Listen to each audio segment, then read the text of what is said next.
नात्यांचा गुंता पुन्हा एकदा नव्याने.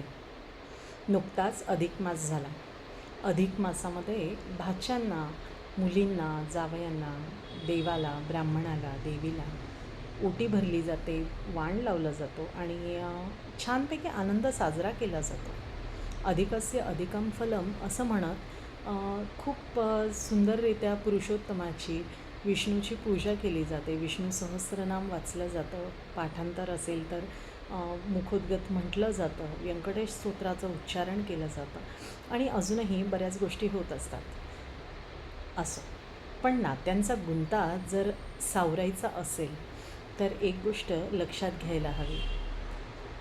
बहीण जर भावाच्या घरी येत असेल तर ती पाहुणी असते.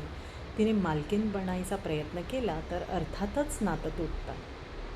त्यामुळे नातं टिकवायचं असेल तर बहिणीने आपल्या भावाच्या संसारात पाहुण्यासारखं राहावं. मुलीने माहेरी येताना आपलं लग्न झालेलं आहे आणि आपण पाहुणे म्हणून जात आहोत याची जाणीव ठेवावी. आपल्याला वाण लावल्यानंतर बाहेर मीडियामध्ये काय चालू आहे यापेक्षा जास्त सुंदर असं प्रेमाने आपल्याला दिलं जातं आहे ते स्वीकारावं, कुठल्याही प्रकारचा अट्टाहास न करता. काय वाटतं आहे? अधिक मासाच्या निमित्ताने जर नात्यांचा गुंता होत असेल तर या गोष्टी मला वाटतं जास्त चांगल्या रीतीने अजून समजू शकतात. त्यामुळे गुंता होणार नाही असं जर वाटत असेल किंवा गुंता होऊ नये याची काळजी जर घ्यायची असेल तर या गोष्टी छोट्या छोट्या आहेत, थोड्याशा फॉलो करायला हरकत नाही.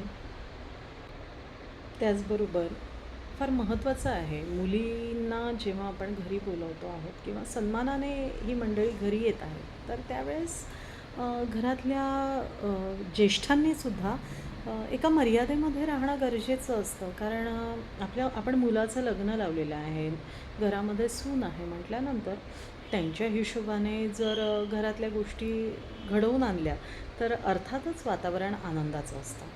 परंतु त्यांच्या सुखावर पाणी टाकून आपण मुलींना काहीतरी प्रोव्हाइड करणार असू तर ते चुकीचं नाही का?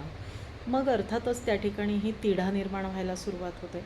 म्हणूनच नात्यांचा गुंता व्हायला नको असेल तर अधिक मासाच्या निमित्ताने ही पण गोष्ट तितकीच खरी आहे की घरातील ज्येष्ठांनी आपल्या मुलाचा, सुनेचा जिथे आपण राहत आहोत त्या ठिकाणी आधी काय करता येईल आणि त्या व्यतिरिक्त त्यांना विश्वासात घेऊन आपल्याला वाणामध्ये काय द्यायचं आहे, घ्यायचं आहे, या गोष्टी करणं जास्त योग्य असेल, नाही का?